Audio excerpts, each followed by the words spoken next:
नमस्कार, सनातन विचार श्रृंखला में आपका स्वागत है। आज का विषय है मनुस्मृति का अध्याय 4। उस अध्याय 4 के अंदर भी श्लोक 138।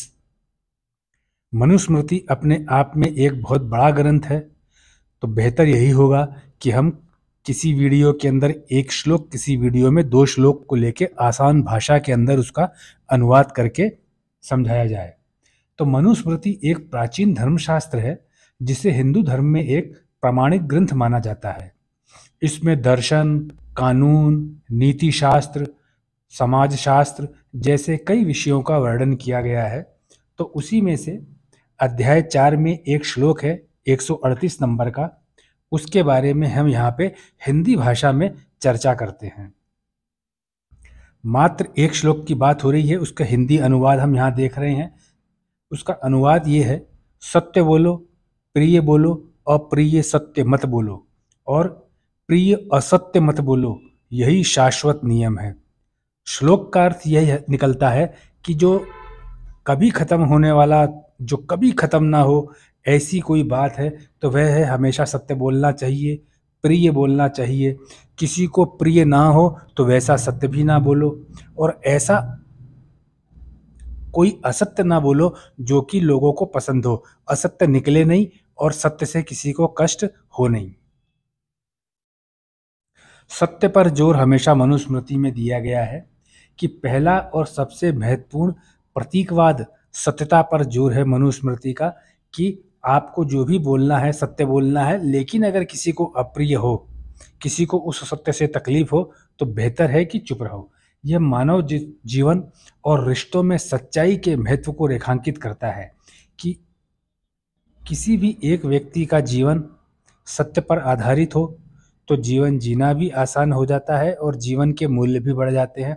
और रिश्तों में भी अगर सच्चाई हो, चाहे सामाजिक रिश्ते हों या दूर दराज के व्यापारिक रिश्ते हों, सत्यता के आधार पर विकास होता ही है। सत्य और सुखता को संतुलित करना। इस श्लोक में सत्य को इसलिए कहा गया है कि सत्य और सुख दोनों एक दूसरे के साथ साथ चलेंगे। यह श्लोक सत्य को इस तरह से बोलने की सलाह देता है जो सुखद हो। यह सत्य का पालन करते हुए सद्भाव और सकारात्मक संचार बनाए रखने के महत्व को स्वीकार करता है। सद्भाव और सकारात्मक संचार ऐसा है कि कोई भी व्यक्ति किसी भी दूसरे व्यक्ति को ऐसा सत्य ना बोल दे कि उससे उसकी बातचीत ही खत्म हो जाए, व्यापारिक लेन देन खत्म हो जाए, आंख से आंख मिलाना खत्म हो जाए, एक दूसरे की तरफ देखना और जो पुराने रिश्ते थे वो भी खत्म हो जाए। सत्य को परख करके, तोल करके बोला जाए कि इस सत्य से कोई नुकसान होने वाला तो नहीं है। सबसे पहले रिश्ते बचाने की बात होती है, तभी सुख रहता है। इसलिए सत्य और सुखदा, इन दोनों के अंदर संतुलन बनाए रखना चाहिए। अप्रिय सत्य, जो किसी को पसंद ना हो ऐसा सत्य, और सुखद असत्य, और ऐसा असत्य जो आराम देता हो, उनसे भी बचना चाहिए।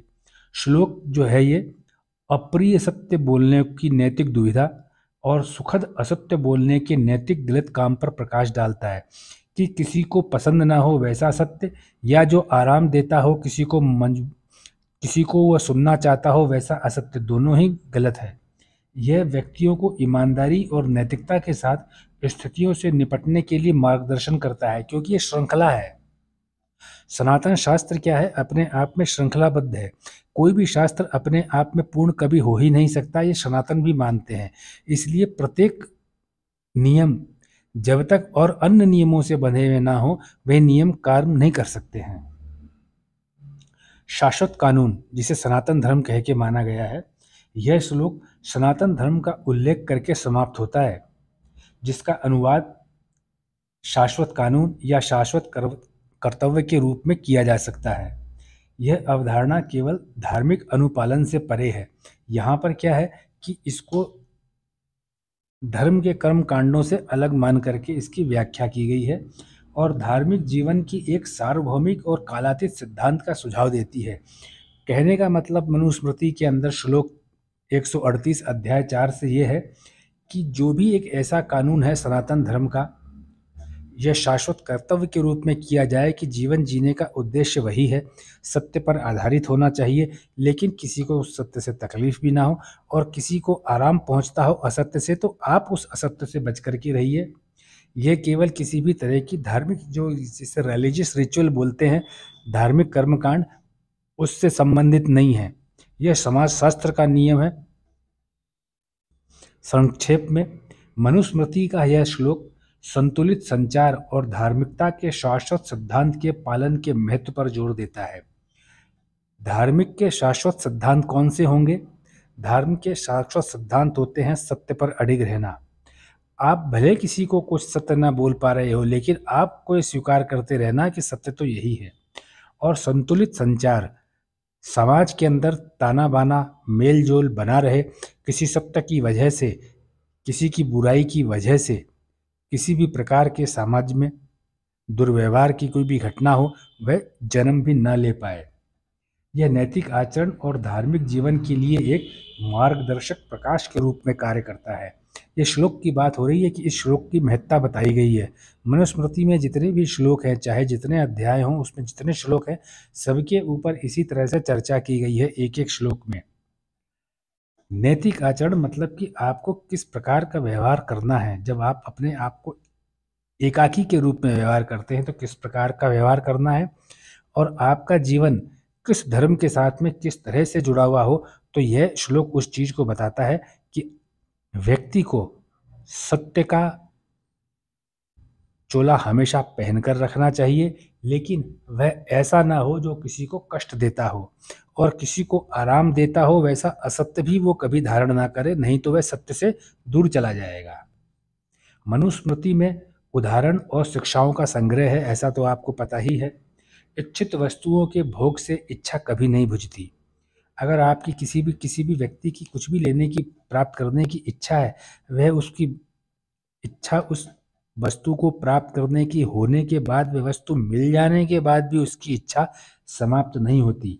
यह केवल घी से जलाई गई आग की तरह मजबूत होता है। उसको वह इच्छा मिल जाएगी तो उसको उससे बड़ी चीज की इच्छा होगी। किसी को 100 गज का मकान बनाने की इच्छा है, वह बन जाने के बाद में वो चाहेगा कि इससे बड़ा घर हो। किसी के पास में 2 पहिया वाहन है तो वह चाहेगा कि इसके पास से अब मेरे पास में 4 पहिया वाहन हो। जो चीज है उससे ऊपर की चीज उसको चाहिए होगी। जिन घरों में स्त्री संबंधों को उचित सम्मान नहीं किया जाता, वे परिवार नष्ट हो जाते हैं। इस प्रकार की शिक्षाएं और सिद्धांत और उदाहरण मनुस्मृति में कहे गए हैं कि जो भी परिवार हो, जो भी घर हो, उनमें अगर किसी को भी, पति को पत्नी का, स्त्री का संबंध है, बेटे को माँ का है, भाई को बहन का है, पिता को पुत्री का है, अगर उचित सम्मान नहीं दिया जाएगा तो परिवार नष्ट हो जाते हैं। मतलब कि परिवार की प्रतिष्ठा नीचे आ जाती है। इस संसार में किया जाने वाला अधर्म तुरंत अपना फल नहीं देता, बल्कि धीरे धीरे आगे बढ़ते हुए उसे करने वालों की जड़ें काट देता है। अधर्म का अर्थ यही होता है किसी को कष्ट पहुंचाना, किसी मानव को मानव ना समझना, किसी जीव को जीव ना समझना। अधर्म का अर्थ केवल मात्र इतना है कि प्रत्येक जीव को आत्मा माना जाए तो वह धर्म है। प्रत्येक जीव को आत्मा न मान करके उसको एक जीव और अपने से अलग मान लिया जाए तो वह अधर्म है। अगर ऐसा होगा तो उस जीव की रक्षा करने का दायित्व तो आपको निभाना पड़ेगा। वही सबसे बड़ा धार्मिक कृत्य है। जब तक किसी से ना पूछा जाए, किसी को कुछ भी स्पष्ट नहीं करना चाहिए। मनुस्मृति कहती है कि जब तक आपसे कोई जानकारी मांगी ना जाए, अपने से चला करके नहीं कुछ बात करनी चाहिए, न ही अनुचित ढंग से पूछने वाले को उत्तर देना चाहिए। प्रत्येक प्रश्नकर्ता जो है उसको यह ध्यान रखना चाहिए कि जिस प्रश्न का वह उत्तर चाहता है या वह जो मार्गदर्शन चाहता है, उस मार्गदर्शन के साथ में जो उस प्राप्त करने वाले के लिए नियम है, वह उस नियम का पालन करे। अगर मार्गदर्शन देने वाला यह विचार कर लेता है कि इसको मार्गदर्शन देना उचित नहीं है या यह मार्गदर्शन प्राप्त करने का अधिकारी नहीं है, तो वह उसको मार्गदर्शन नहीं करना चाहिए। उत्तर जानने के बावजूद बुद्धिमान व्यक्ति को मनुष्यों के बीच मूर्ख की तरह व्यवहार करना चाहिए। उत्तर जानने के बावजूद अगर आपने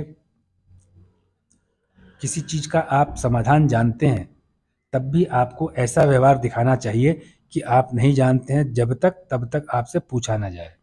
पूछा जाए तब तो आपका दायित्व है कि आप मार्गदर्शन करें। अहिंसा, सत्य, चोरी न करना, पवित्रता और इंद्रियों पर नियंत्रण सामान्य धर्म है। यह मनुष्य का धर्म है कि वह अहिंसा धर्म का पालन करे, सत्य पर रहे, चोरी ना करे, पवित्रता को आचरण को बनाए रखे और अपनी इंद्रियों पर नियंत्रण रखे।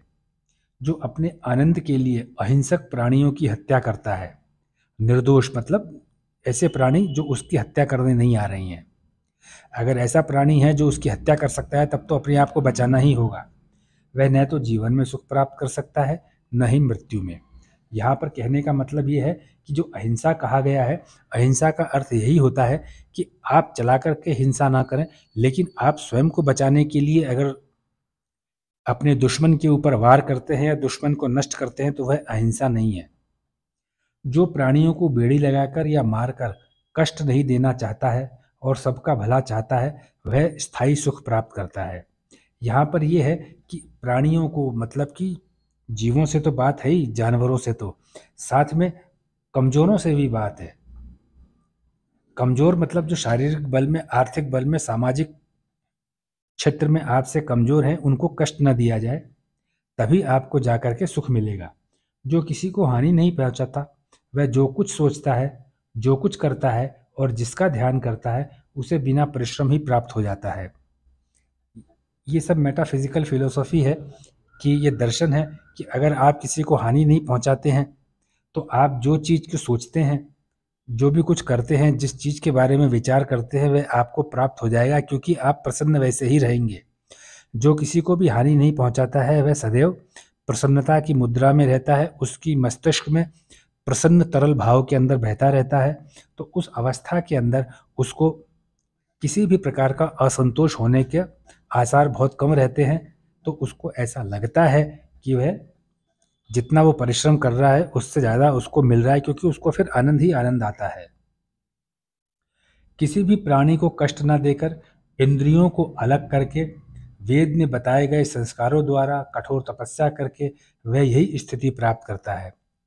व्यक्ति अगर किसी भी प्राणी को कष्ट नहीं देगा, इंद्रियों को भोग की वस्तुओं से अलग रखेगा, भोग विलास में नहीं पड़ेगा, जो संस्कार वेदों में बताए गए हैं कि सत्य के मार्ग पर चलेगा, दान पुण्य करेगा, मित्र भाव रखेगा, भोजन आदि के अंदर और लोगों को भी पूछेगा, अपने से छोटों का ध्यान रखेगा, बड़ों का सम्मान करेगा और कठोर तपस्या करेगा। मतलब कोई खेती का काम करता है तो उसमें बहुत मेहनत करेगा, कोई व्यापार करता है उसमें बहुत मेहनत करेगा, कोई विद्या अध्ययन का काम करता है उसमें बहुत मेहनत करेगा। जो जिस क्षेत्र के अंदर है उसमें वह ज़्यादा से ज़्यादा समय काम करेगा, तो यही वो स्थिति जो है सुखद स्थिति को प्राप्त करेगा। तपस्या का मतलब जंगल में जाना नहीं है। तपस्या का मतलब यह है कि जो आपका कर्म क्षेत्र है उसके अंदर आप ज़्यादा से ज़्यादा समय ईमानदारी से दीजिए।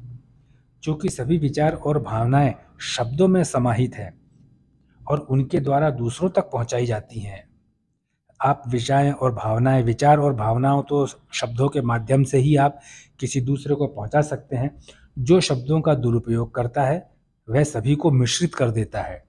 तब बुद्धिमान मनुष्य अपनी सानी वाणी की तरह अच्छी रक्षा करे। इनका यह कहना है कि शब्द जो हैं, शब्दों से ही वाक्य बनते हैं। उन्हीं वाक्यों के माध्यम से आप और हम अपनी विचार और अपनी भावनाओं किसी दूसरे से कह पाते हैं। इसलिए बेहतर यही होता है कि हम शब्दों का दुरुपयोग ना करें।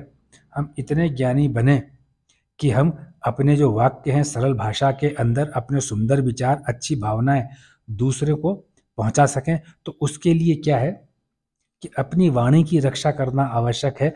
वाणी की रक्षा मस्तिष्क से होती है, मन से होती है। जब भी बोले संयम से बोलें। इसीलिए कहा जाता है कि अपने से बड़ों से बात करते समय सांस लेके बात करना चाहिए। सांस लेके बात करने का अर्थ है विचार करके बात करना चाहिए, वरना आप गुस्से में तो 1 सेकंड के अंदर पता नहीं क्या क्या बोल सकते हैं।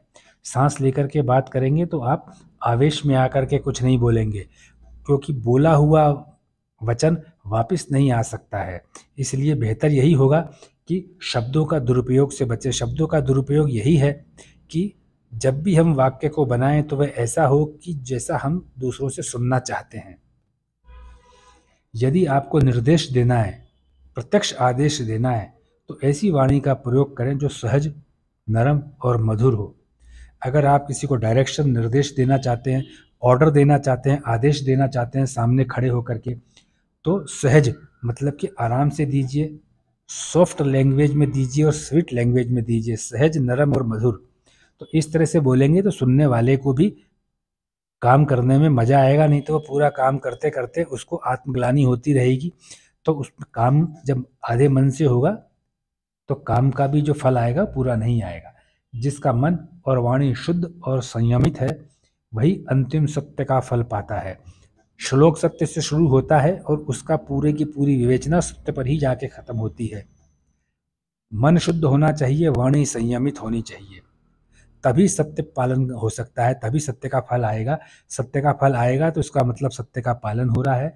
उसके लिए सबसे पहली बात यह है कि मन में शुद्धता हो, शुद्धता होगी और वाणी संयमित होगी, न गलत चीज विचार किया जाए, न गंदी शब्दों का इस्तेमाल किया जाए, तो आपको सत्य से कोई डिगा नहीं सकता है। इस प्रकार से अध्याय 4 श्लोक 138 मनुस्मृति का व्याख्यान है। कई बार मनुस्मृति के ऊपर बहुत से आक्रोश होता है लोगों का, क्योंकि 52 प्रकार की मनुस्मृति हैं जो बाद में लिखी गई हैं। अधिकतर तो मुगल काल में इसलिए लिखी गई हैं कि उनको ऐसा पता था कि कभी वह समय ही नहीं आएगा कि भारत आज़ाद होगा, आधुनिक समय आएगा, हिंदू जागेंगे और इस चीज़ को वे लोग स्वीकार करेंगे। उन्होंने समझा था कि हम ही हमेशा यहाँ पर राज करेंगे और इसी प्रकार का समय चलता रहेगा।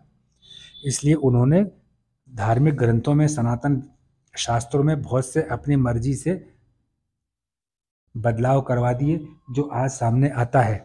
तो वे मनुस्मृति के जो अंश उन्होंने लिखवाए वे तो धिक्कार योग्य है ही, लेकिन जो स्वच्छ मनुस्मृति है जो लिखी गई हैं, पुराने समय की हैं, आदि काल से हैं, उनमें ऐसी कोई भाषा, ऐसा कोई वाक्य, ऐसा कोई शब्द नहीं है जो किसी भी प्रकार के मानव को तो छोड़िए, किसी जीव को भी ठेस पहुंचाने या उसको नुकसान देने के लिए, उसका मान सम्मान कम करने के लिए लिखा गया हो।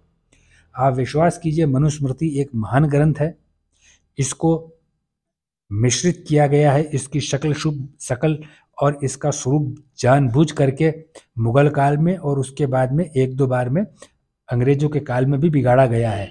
लेकिन जो मूल रूप से मनुस्मृति है उसके अंदर जो चिंतन का विषय है, मनन का विषय है, जिस प्रकार उपनिषद है, समान उसी प्रकार से है। किसी जाति व्यवस्था के ऊपर किसी भी तरह की कोई गंदी भाषा नहीं बोली गई है। आपने अपना बहुमूल्य समय दिया, उसके लिए आपका बहुत बहुत धन्यवाद।